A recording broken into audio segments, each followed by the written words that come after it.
Hi everybody, it's Ebracce. Ever wonder how to compose a song? Today's video will be a composition tutorial in which I give tips and pointers on how to compose music. Let's get started. Inspiration. Just like with writing lyrics, if you want to compose music but don't know where to start, some things that may help inspire you are getting outside in nature, drawing from key life experiences, connecting with your own emotions, and consuming other art forms.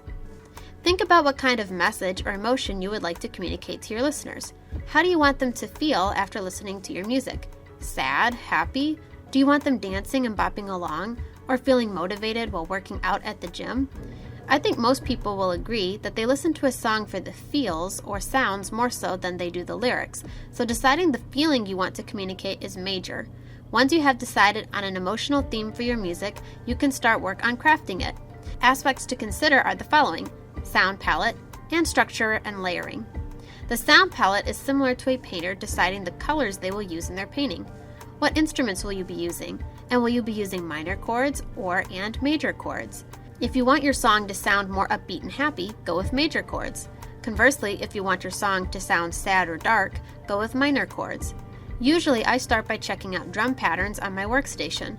Not only do they set the tempo or the speed of the music, but I personally feel like the drums set the tone. They are the foundation. Once I find, create, or customize a drum pattern I'm really digging, then the other sounds and instruments usually fall right into place. Also, will there be a lot of dynamics involved, meaning quiet parts and loud parts, or mostly consistent volume? Will your song be fast tempo or slow? Will you use a lot of chords or just a few? Chord progressions can consist of as few as 2 chords alternating back and forth, or can include as many as you want, but generally involve 3 or 4. Now, as I discussed in my songwriting tutorial, you will want to consider the structure of your song. Musically, there is a bit of a variation to consider in the structure compared to when you're just writing lyrics. Most common musical structures are as follows: intro, verse, pre-chorus, chorus, transition, repeating the verse, pre-chorus, and chorus, musical break. This applies if your song will eventually incorporate vocals. The music break is like it sounds, a breakaway into music only and no singing. Bridge, ending chorus, and outro. Like a book or play, a song should have a beginning, middle, and end. Layering and song structure actually go hand in hand. A pro tip that will make your composing so much easier is to realize that almost all of the sections of a song are the same musical progression of chords. What makes each section unique is the layering of sounds within it. But basically what this means is your song usually will build musically as it proceeds, and the repetition of the chord progression helps create continuity and the coveted earworm. Generally, your intro is the more stripped down version. The verse has a little more music. The chorus is the climax or hook of the song, so it presents the full presentation of sounds. A transition may or may not apply. Sometimes you can go straight into the verse again, or sometimes you may want to add an extra little music break between. The bridge is basically a free-for-all and is usually a little different with the chord progressions, but it is stripped down somewhat similarly to the intro so that your ending chorus hits hard. The ending chorus is the full presentation with sometimes even a little more music added, and sometimes ending choruses can even change key. The outro can actually go a lot of different ways. Outros are kind of fun in that they can simply just be the ending chorus repeating over and over until it completely fades away, or an outro can be like the intro, or even a more stripped down version of the intro if possible. Or the outro can be just the ending chorus, ending like a ta-da! Whatever the case, your outro should normally make the song feel done. Our brains naturally connect chord progressions, and if you end on a chord that was somewhere other than the ending of the song's normal chord progression, people may feel a bit disconcerted. The outro should feel satisfying and complete. Another thing to consider is if your music will be instrumental only or if vocals will be added. If there will be vocals, you need to leave room for them because they will be the leading melody. If your song will be instrumental only, adding more and more layers as the song progresses will be key to keeping it interesting and fresh. You will really need the layers to hold people's attention since a human voice will be absent. If this all sounds complicated, let's take a look at an example from my song Suffocateur. Alright everybody, so this is from my song Suffocateur.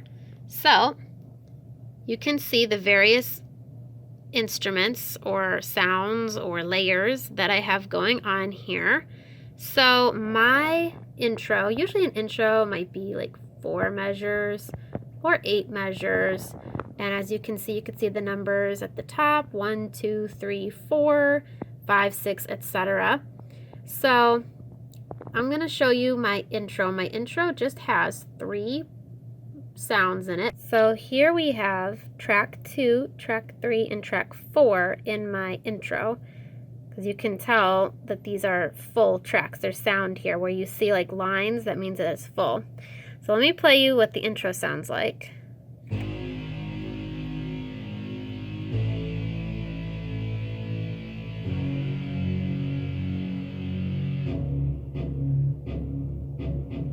Okay, so that's my intro. It's very stripped down.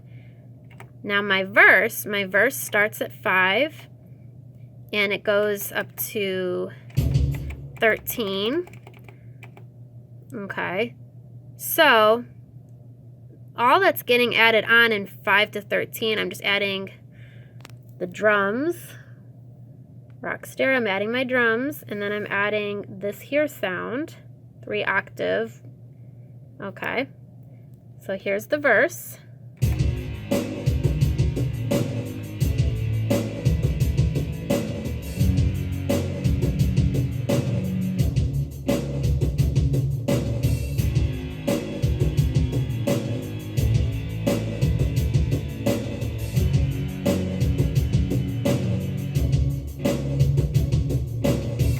Okay, so my verse had a little bit more music than the intro, but if I were to take away the drums and this here extra sound that came in during the verse, if I were to mute those, I'm going to mute them right now. I'm going to mute 1, and I'm going to mute verse 7 here. You're going to see it's going to sound exactly like my intro.